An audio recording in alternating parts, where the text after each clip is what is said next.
we are going to be examining the legendary pirate, Golden Lion Shiki.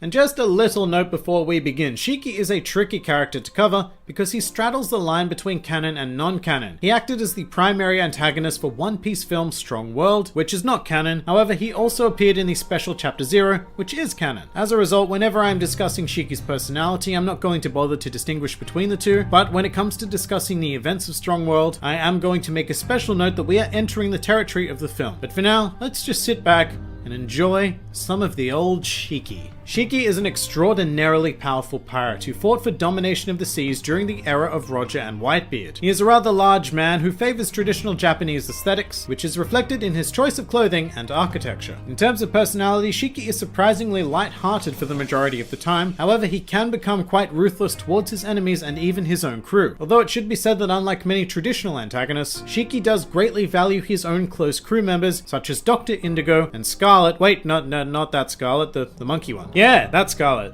That's the one. In fact, these three are so close that they often act like an old-time comedy trio, telling generally terrible jokes. And Shiki's comic streak does not end there, because he also frequently mistakes things for any number of other things. For example, he once mistook a storm for a perm. As a contemporary of Roger, Shiki held great respect for the Pirate King and even offered him an alliance at one stage, although Roger rejected the notion due to their differing ideologies. Shiki being a man who wished to conquer the world, while Roger simply fought for the right of absolute freedom. As a result, throughout their era, Shiki and Roger clashed on many occasions, the best known of which was the Ed War. After hearing that Roger had discovered one of the ancient weapons, Shiki and his fleet of 51 sheeps.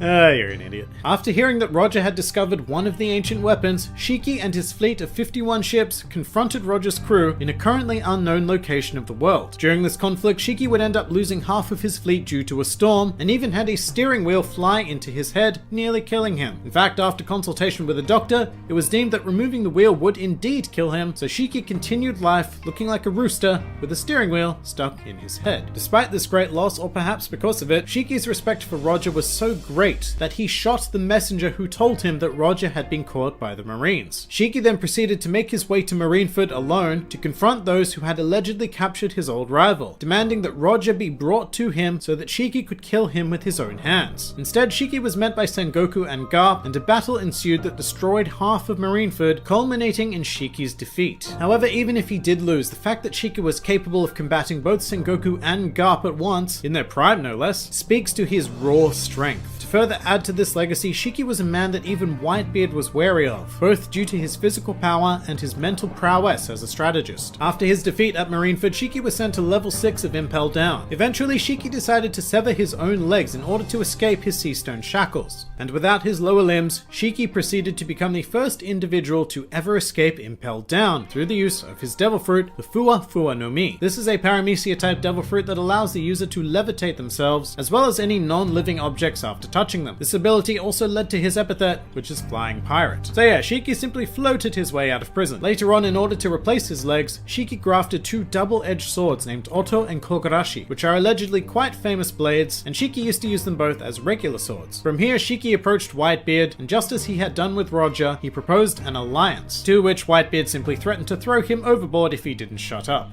Shiki then told Whitebeard that he would disappear for a while and claimed that one day he would show the true fear of piracy to all of the rookies who had emerged after Roger's execution.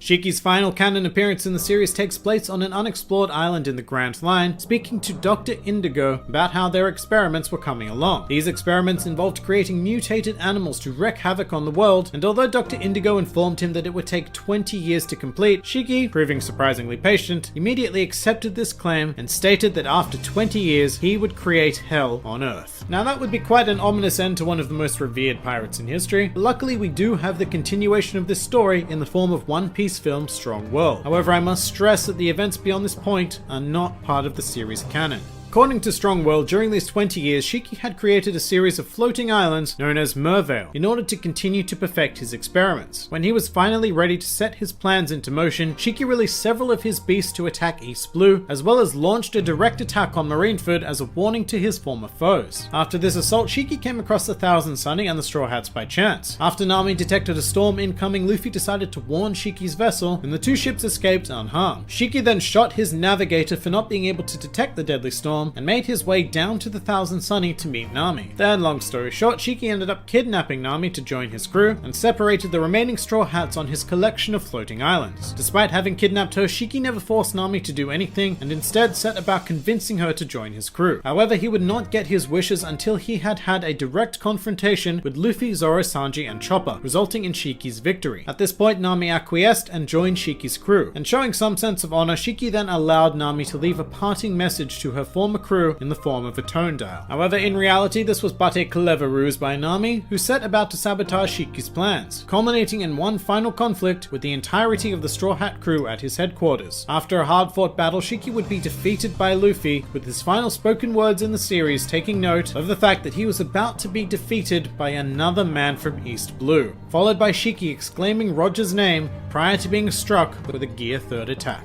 Shiki's fate following this is unknown.